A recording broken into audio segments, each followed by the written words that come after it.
Thank you so much, and very good morning to all my teachers and colleagues over there. Apologies for not being able to join physically. I'll try to keep it brief and present our experience on lifecycle costing in procurement of two core laboratories at AIIMS New Delhi. So to set the context, I must explain what a basic core laboratory is, what we are saying. So it started with a vision that we should have a centralized laboratory at AIIMS New Delhi with world-class standards, and we should be able to provide preventive and curative care. We should be able to use it for teaching and education. It should be usable for research. It should be innovative, and we should move towards the focus of digital India and digital AIIMS. So when we looked at it, the key challenges we found which are there in today's lab systems when we buy it for large institutes is that the biggest thing is quality, speed and cost. So we needed to maintain quality while being able to deliver a faster turnaround time and also at a very competitive cost with the market. So we wanted to take more of centralization so that instead of having multiple labs at various places and patients or the samples having to travel to different places, we wanted to bring it all together at one place and offer a larger menu at a single place. So how we started was, this is something very interesting because when you buy a system like this, it is not just about life cycle costing, it is also about how you write the tender specifications. And when we started with the drafting of the specifications in a very balanced way. We looked at in a laboratory there would be a pre-analytics, there would be analytics, and then there would be post-analytics. So before we wrote the specification, we looked at the market scenario, and we found that in a core lab, we will have a pre-analytic which will have an input-output module, it will have a decapping module, it will have a centrifuge, it will have an allocating module. Now when you write the specifications, often we only focus on what our requirement may be. We often do not look at the fact that what is available in the market. So when we started looking, we found that we have 4 firms available in the market who make what we want, and these are the various kind of capacities those firms have. And when we wrote our specifications, we tried to balance out that, for example, if we would have written a specification of say 700 tubes per hour, so we would have excluded the firm at C. The firm at D would still be able to participate, at B would be able to participate, and at A would be participate. But then we analyzed, is our requirement also doable with say 600 tubes per hour?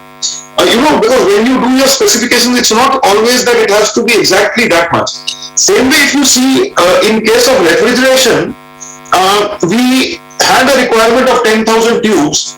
We found that the firm has a capacity of 5,000 tubes.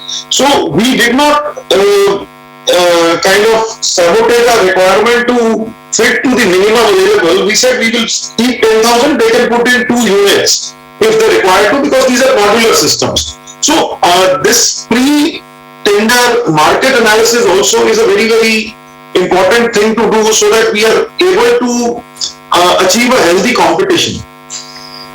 Then when we did our tender, we received the bids from all the 4 firms. So I will be talking about I will be talking about 2 labs. We are calling them as Lab 1 and Lab 2. So I will first talk about Lab 1. The Lab 1, we received the bids. You see, the important thing in life cycle costing is that we don't just ask for the cost of goods or only the cost of CMC, AMC. We also take an indicative cost of reagents. Say these are the number of tests we would be expected to be doing over the life cycle of this equipment. We also take the indicative cost of reagents, and we also take the indicative cost of the consumables which is expected in those 10 years. And we take the costing which is a comprehensive costing for those 10 years.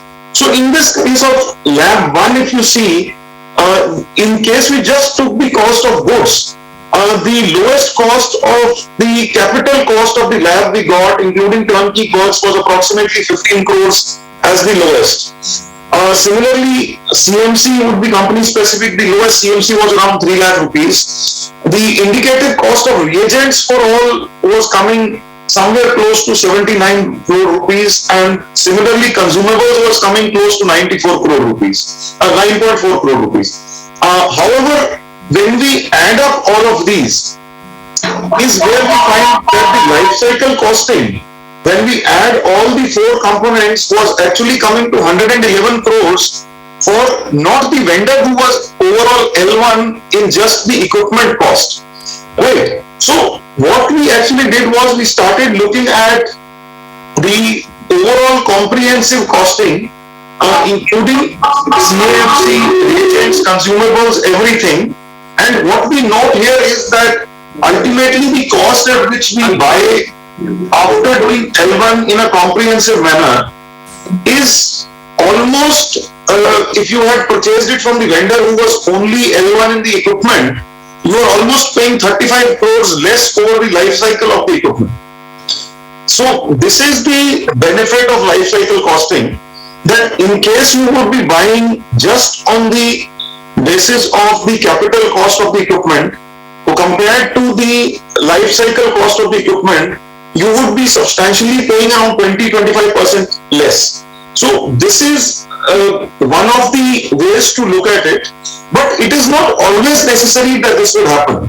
If you look at the case study for our second lab which we purchased, and I must place on record the leadership given by our MS sir, Dr. D.K. Sharma sir, in the this tender. This was again a very difficult tender to do, and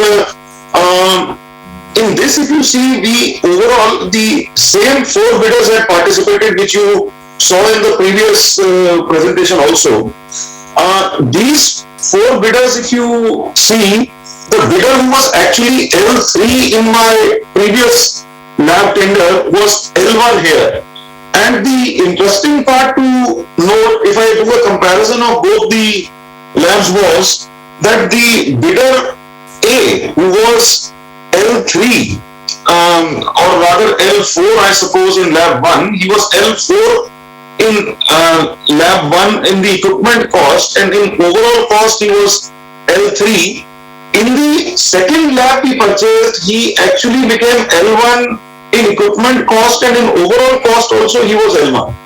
So despite the fact that the second lab we purchased had a much higher throughput than the first lab we purchased, this is also because there was the impact of competition which came in, wherein the bidders looked at the kind of price the other bidders had quoted versus what they were quoting, and the bidder B could not lower his price much lower because he would also have fallen into the fall clause for our lab 1 because he was L1 in the lab 1. Now, also you need to understand that the costing is not just about saying consumables or reagents alone. The reagents, the consumables in a lab also are further subdivided into reagents, calibrators, quality controls, additives, cleaners, and other consumables. Right? And in this case, if you see, the costing varies very, very high.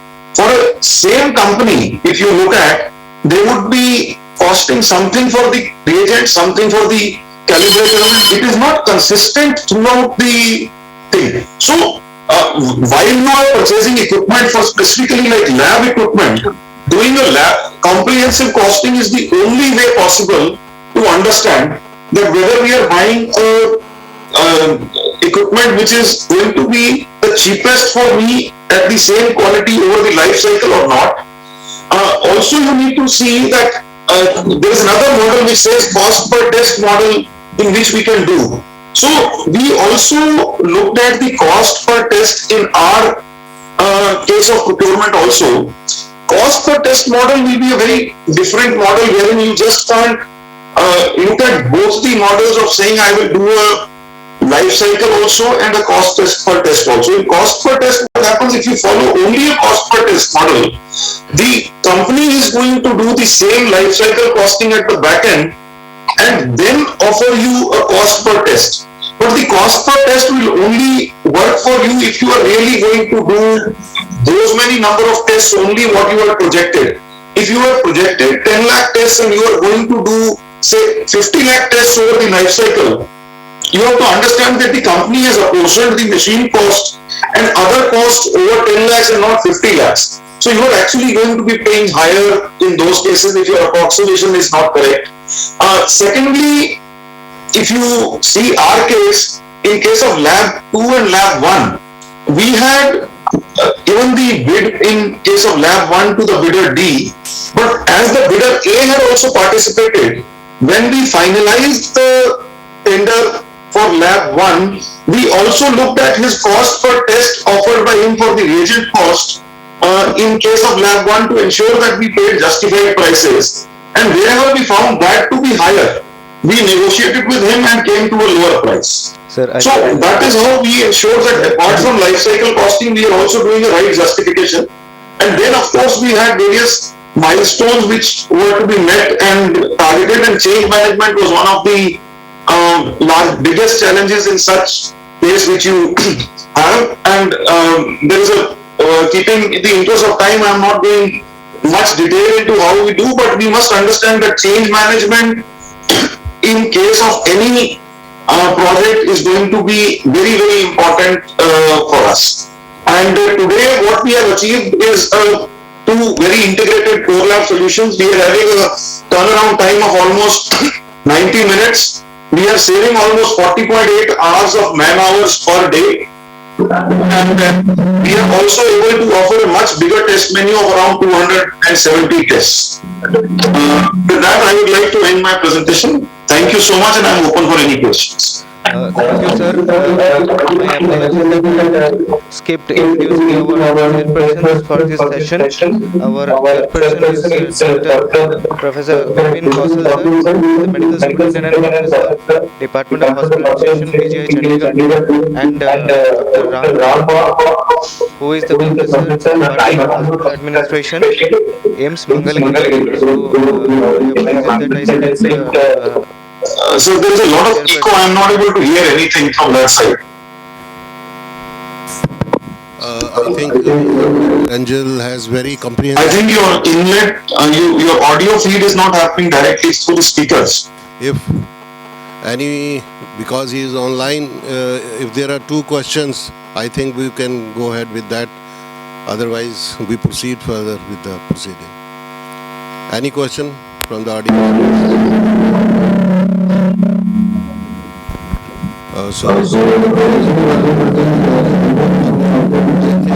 Your talk classification is very, very important, and planning what we have to do with this. Thank you, sir. Hi. That 5.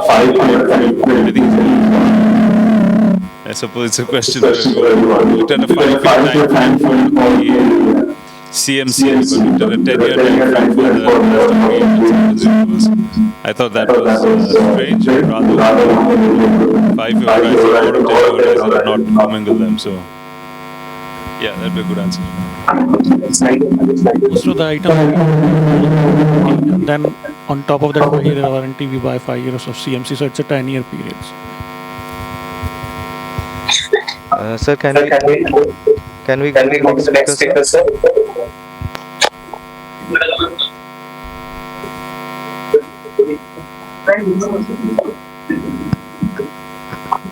Shall we go for the second speaker?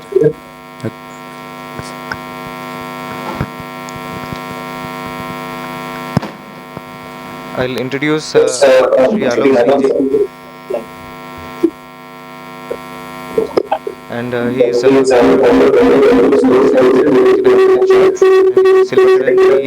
joined prestigious Indian Railways in 2000 as Class 1 officer. Over to you, sir. The slide is over to you, sir.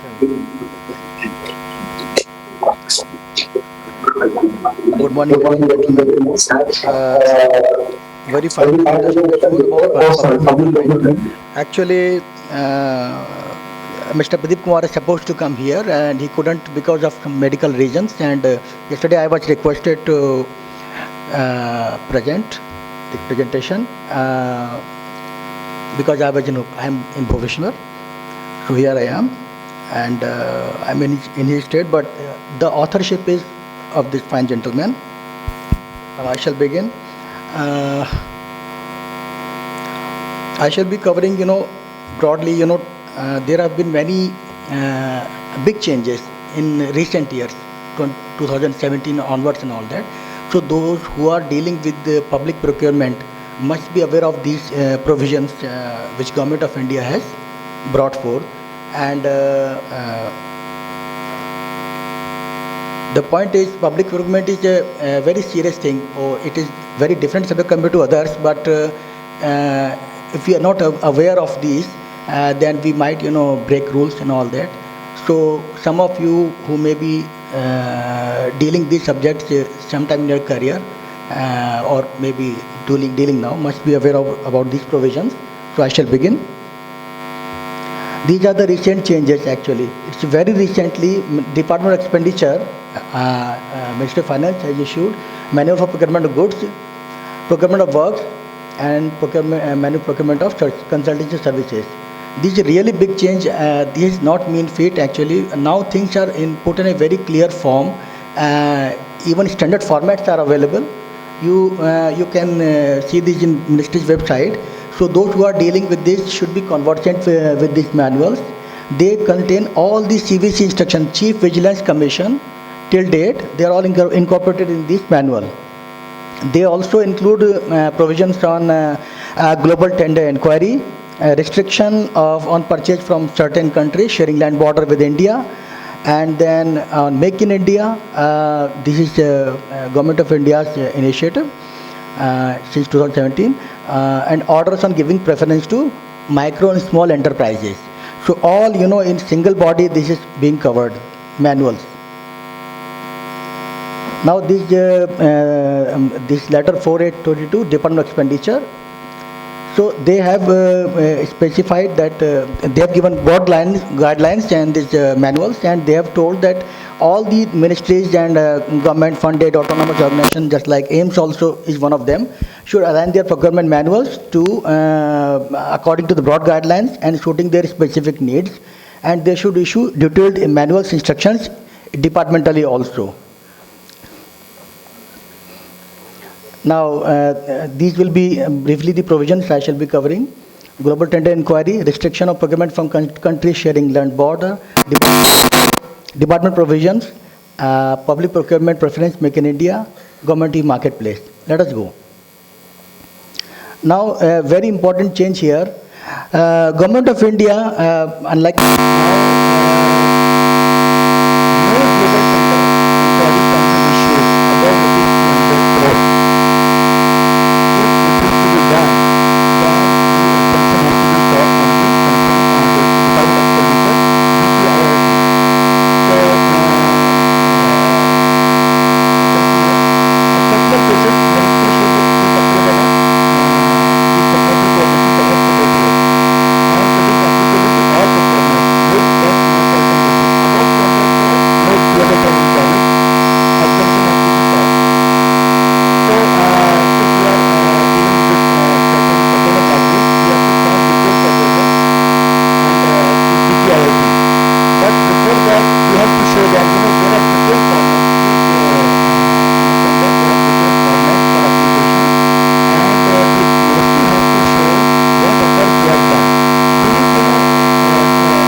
Then one more thing, these government bodies, they have to publish the procurement plan 3 to 5 years, so that all the local vendor, Indian vendors, they can see what is being purchased. They can work, on to develop those technologies and products. Now, On the website itself, 370 medical devices equipment were exempted on representation of various government bodies, because those things are still not available in India. That is why. Now, this is actually, this change, there are some positive change, but this is more, you must be aware, there is a policy response actually. There were some, conflicts, border conflicts. After that, these rules were introduced. Country sharing land border. Now, these countries sharing land border, if you are soliciting bid, any bidder, must be registered. Any bidder from these land border sharing countries from with India must be registered with the DPIIT. If they are not registered, their bid shall be ignored. So they can begin if they are required to. They are required to be registered from competent authority, country from where bidder proposed to procure. The registration committee, actually officer is there, joint secretary level in DPIIT. That person heads the committee and they clear the proposals. The firm applies, views are sought from different ministries, and then it is finalized. This is the detailed registration process. I don't have much. These orders are, this land border, or they are applicable on central government ministries, public sector undertakings and all that, and state governments also. So we must be careful when handling bids from these bidders from these countries. But there is no bar from our vendors or Indian vendors purchasing raw material from there, these countries. But in a system, we have to purchase, we have to take care. Some provision department, this is in public procurement, one of the very important things is, filtering things, vendors who are not scrupulous. So there are various provisions, banning of firms, blacklisting and all that. And, there can be misdemeanor varying from, some fraud. If somebody has submitted forged certificate, authorization, then we must propose to the ministry. Request to end up in 2 minutes, please. Now these are various, because of breach of code of integrity, now it is new introduction in the manual of procurement.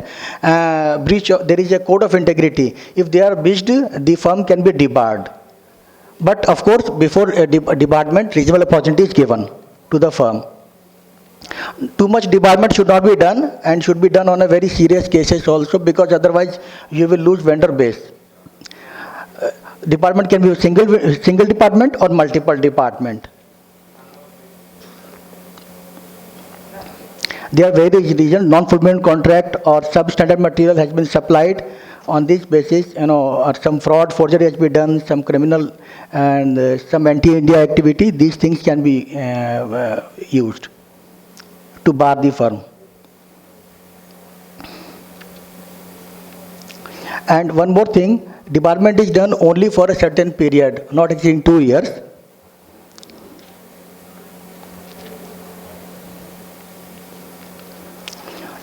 List of such debarred firms should be displayed. Okay. These are the provisions.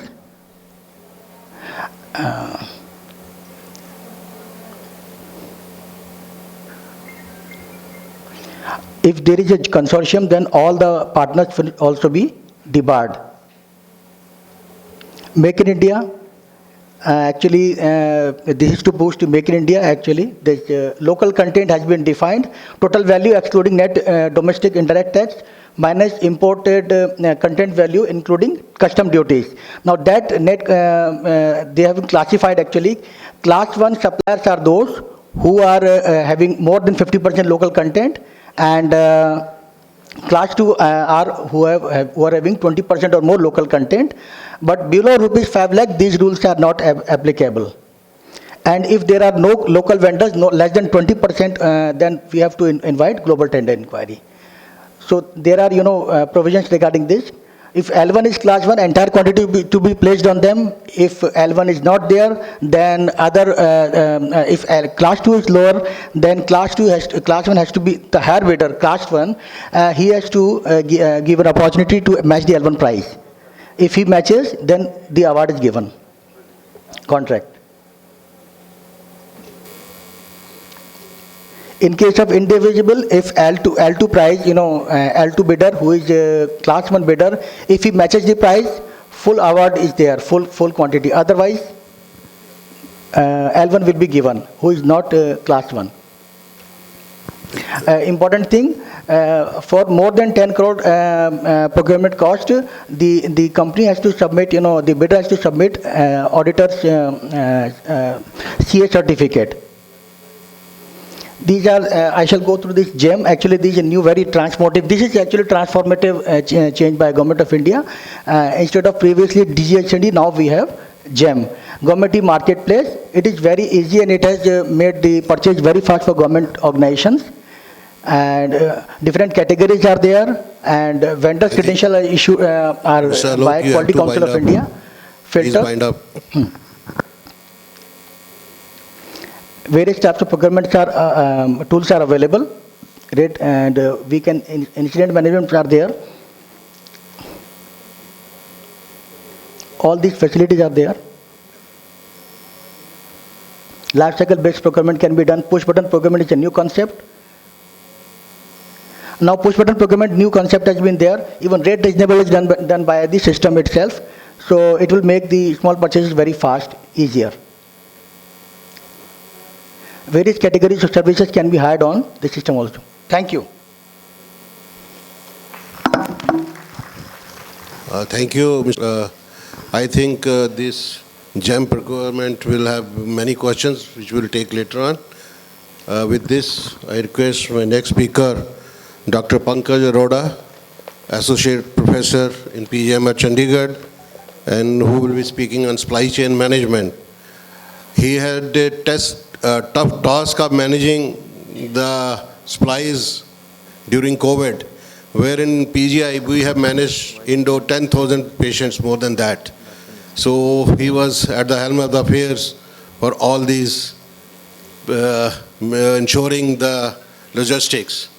So it will be quite, practical experience from Dr. Pankaj Arora. Please, Dr. Pankaj, you have to conclude your talk in 10 minutes. Sure. Thank you.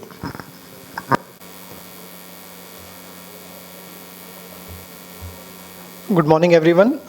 While they are reading the presentation, I welcome you all to this conference, and I thank all my teachers and all my dear colleagues for making this a success. We wish it all the best.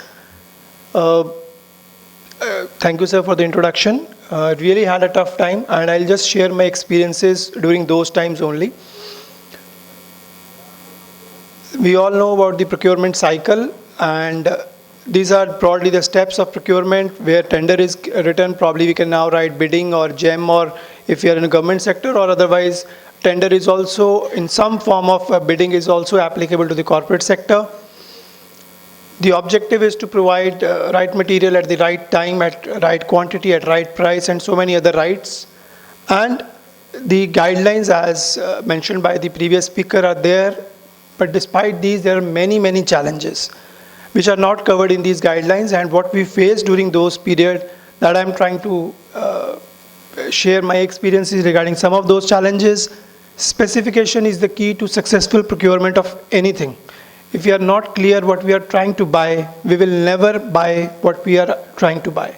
So the key to whole process is specifications, and as they say that the more you perspire during peace, the less you bleed during war. So this is the key. The planning of the purchase is the key. The rest of the steps are given in the rule books, in the GFR, or in any other format that you see in your states. N95 is the key contribution of COVID besides the other things. We all came to know, and a lot of us are still wearing those N95 masks or some variant of those. But which of them is the N95? Is it KN95? Is it FFP2? Or is it P2? Whatever. So that was a challenge before us, and We really were perplexed how to do it. Our healthcare workers were not willing to go into those COVID areas without being given the full protection. So we wanted to have N95, we all know, is NIOSH certification, and we put that in our specifications. Even GEM has that criteria. But however, huge number of bidders claim to be having the mask which is certified by NIOSH. And in the first bid that we put on the GEM, we received close to 90 bidders who claim to have N95. Now you look at the certificates that they presented to us. All of them says NIOSH certified, NIOSH certified. I have masked the bidders because that will not be fair. So these are NIOSH certified, somebody else mentioned FDA and all that stuff. But all of them were, or in fact none of them could actually use a NIOSH logo as per the rules that NIOSH works with. So how do you then go about finding out who is the real person who is having this certificate? So we found this is available on the NIOSH website itself, where you can find out what are the manufacturers that have been certified by the NIOSH. And if you go into this list, you will find all these certificates available, like Honeywell or any other company which has been certified, and which mask of theirs is certified by the NIOSH to be meeting the N95 standards. So we had to be very careful when we were finding those. A lot of representations came from these bidders whose bids were rejected. And they told us and they showed us the orders from the government agencies for the N95 masks. And they said, why are you rejecting? And then all those things about Make in India and all that. But we said, when it is a golden parameter in GEM that you have to be NIOSH N95 certified, will not go for anything else. So this was the stand we took, and then we had to answer this to a lot of quarters also, why we are buying a standard which is not of an Indian origin. Subsequently, BIS also came out with their own standards. But if you look at these are the list. In subsequent bids, while we were growing wiser, one of the bidders from India itself, even though all the bids that we were finalizing, they were Make in India. Indian manufacturers also manufacture N95 masks. So lately, one bidder came to us and he showed the product to be N95 certified by NIOSH. We accepted that certificate and the bid happened. And the bidder was finalized. However, once the bidder was finalized, we also came to know of another intricacy. There's something called as private labeling and private packaging. Now, the previous speaker mentioned about the sharing of land borders. That person who was going to provide us the mask, the mask was originally manufactured in China. The license was given to a Chinese manufacturer, but then there are two other categories where a manufacturer can do a private labeling or a private packaging. There is slight difference between the two terms. It is given there on the screen, but the crux of the situation is that the manufacturer has the license to manufacture. The mask will be manufactured in the China itself, even if the bidder is an Indian one who has got the private packaging or private labeling permission. The Make in India, then there is an issue. Then he said, I'm adding value. So we asked, what value are you adding to it? He certified, he's self-certified, as the previous speaker mentioned, 50% local content, 25% local content. There is no way to verify that. It is only self-certification. But we rejected that claim because the product is going to be manufactured in China and we did not approve of that. So these are small things that we need to understand when people try to, when Dr. Deepak from US said that the vendors are out there to maybe sell their products at hook or crook. So one needs to be careful. Even once you have bought it, then there is a process of evaluation, what you are going to buy. Now look at a humble surgical mask, which was costing 70 paisa, 60 paisa as a tender. But when COVID came, the government fixed its maximum price to 13 rupees and 16 rupees, depending on the class of the mask. These are the specifications, Indian specifications, if you look at it, of the surgical mask. BIS specification class 1, 2, and 3. The 3 is the toughest to meet, the standards is toughest to meet, but if you look at it, we cannot test the class 3 mask. These are the test rates from the CITRA, which is the nodal agency, or the Apex Institute to test all these things. They cannot test the class 3, the last parameter, which is the 98% submicron filtration efficiency at 0.1 micron, because they have the capacity at 0.3 micron. So this is another challenge. There are standards that are available, But how do you know that the company which states that it is meeting those standards is actually meeting those standards? Because once you try to test that, you will find that there is nobody who can test it for you.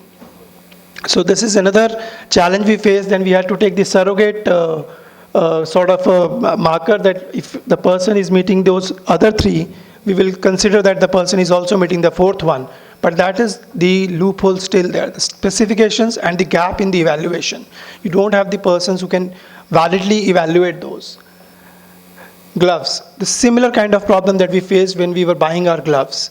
And all these PPEs became so vital during this COVID period. So if you look at these are the specifications that we put for the gloves, and we wanted to test the specifications. And then we approached another Apex Institute in India, which is the, can you have the hyperlink, first hyperlink.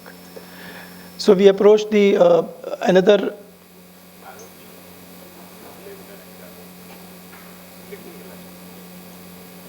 anyways, if he is not able to open that. So we approached the CPET, which is right in here in Bhubaneswar, that would you be able to test these? So they tested this and they said on 3 parameters, these gloves are not meeting the criteria.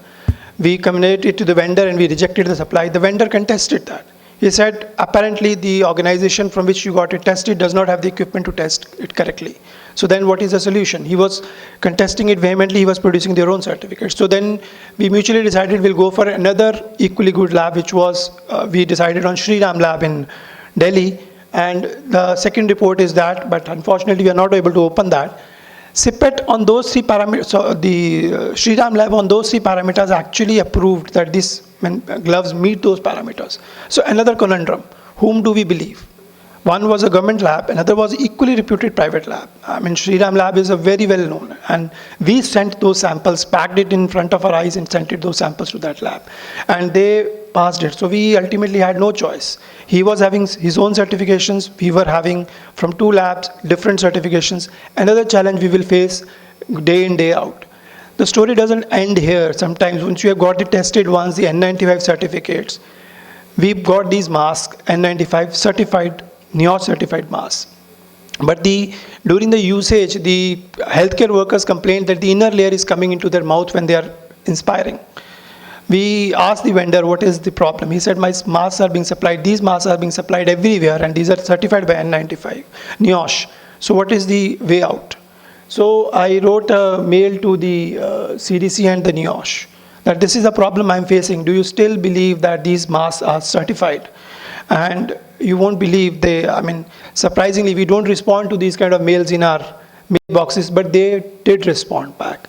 They did respond back and they said that if there is any change in any of the structure of the mask, we do not guarantee its certification. And they conveyed this to the vendor. And then the vendor came back to us, lifted all the masks and replaced them with the fresh masks. So this is how we can actually be knowledgeable, be investigative, be inquisitive to figure out what we are getting is right or not. Another condemnation is one process that we obviously do not give much attention. A lot of places in our institutes are filled with the junks.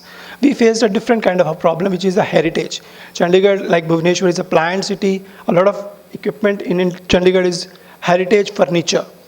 There is no guidelines about these so as to say what to do, and we were facing this problem. We had a lot of chairs, tables, which were classified as heritage and which were being sold in different countries of the world and the auction, earning a lot of money for the smugglers.